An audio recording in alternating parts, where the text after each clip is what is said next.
You're not a hitman. You can't be. You cuddled puppies, you played with kids. You've opened every door for me tonight. And yet you kill people for money. Chivalry may be dead, but I didn't kill him. And I tried looking you up and nothing. It's like you don't even exist. I guess I'm just your fantasy. Okay. We'll see about that.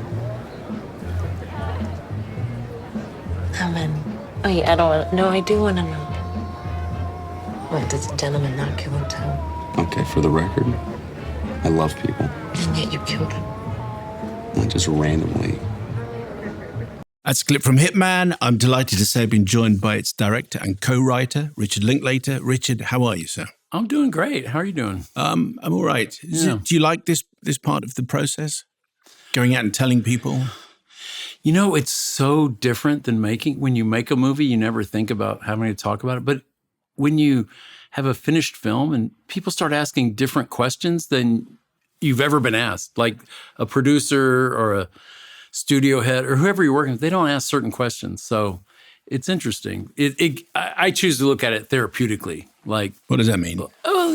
Ask like your motives, or I don't know. Depends on what you ask. Okay, but there's a certain element that it's far from the practical part. It's some theoretical things. So sometimes it can be interesting to talk about. I just wonder if you're kind of really keen to get out there and tell people about your film. So I enjoy speaking to directors. No, in my real life, no. Would I rather be on my farm watching a movie? Yeah, whatever. You gotta do what you got to do in this world, right? Yes.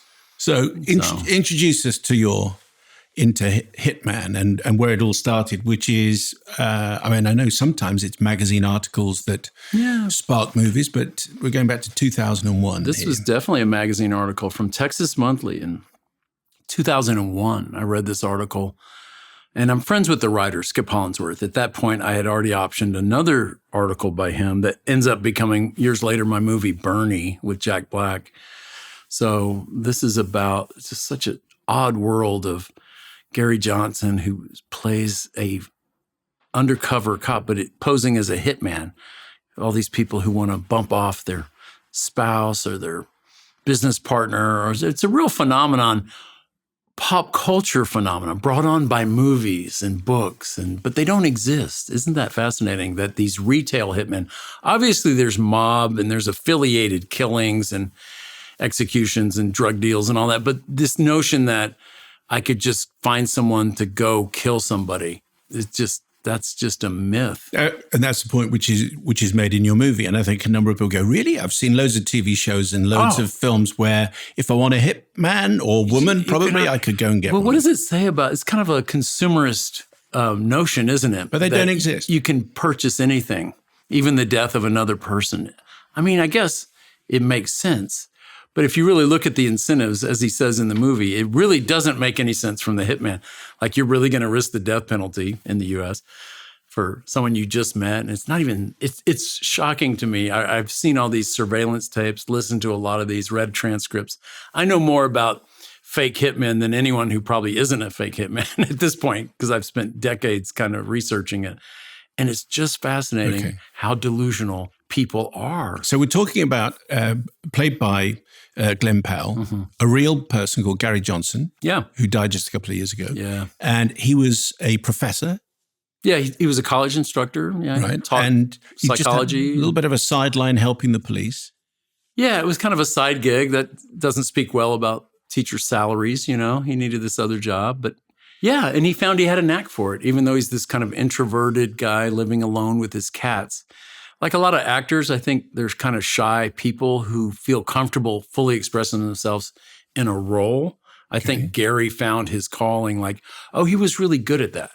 He really could be the hitman people wanted him to be. So what is the kind of thing that he would have to do? He would alter his appearance a little bit, but he was a pretty formidable guy, smart, and he had a kind of reserve about him and a confidence. He had been a Vietnam vet. He'd been in the military police. He was just stoic enough. I think people said, okay, I'm dealing with the stone cold killer here. In fact, he's this Buddhist, quiet guy, but I could see where he would emphasize that. He would come off with that. So, and also your movie starts by saying it's kind of almost a true story. So so it's based on this real guy who you obviously spoke to a number of times, and you read the article. But then Glenn Powell comes along. So because you mentioned 2001 is when the article. Yeah, that's a long time. That's a long time ago. It sure is. 19 years later, during the pandemic, I get a call from my buddy Glenn Powell. Hey, I read this article about this fake hitman. I said, Glenn, I read that article when it came out when you were a kid. But we started talking about it, and it kicked in with me. I was kind of on my own with that, thinking it didn't really work. But then Glenn and I got to talking. Again, pandemic, we had plenty of time. And we kind of started pulling the threads of what could maybe make it a movie. And that did mean a departure. It's got its feet in the real world. Gary's a real guy, those cats, and, his whole life. But we really took a flight of fancy with her once he lets her off. Everything from then on is kind of this because real ride. You would stick with, as I understand, your instinct would be to stay with the facts. Other movies I've done based on nonfiction, I've always, for some reason, felt this need to make it as absolutely authentic to what really happened in the world. But, no one gives you a medal at the end of that. No one says, so I was like,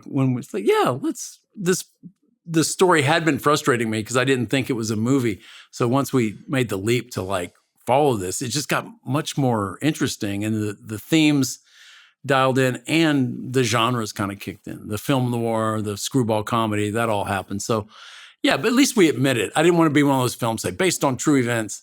And then, what does that even mean? Films are constructs. Yeah. Even if I was those films I talk about trying to get it right, you can't, to what degree can you, and to what degree does it even matter? This movie's about artifice, and it's all fake. It's about myths. So I had no problem creating a whole nother layer of myth within that, just because that's kind of the ride we're on here. But we admit it at the end. It's we made that part up. I didn't want to be one of those films that's acting like I was very transparent in our, what we did.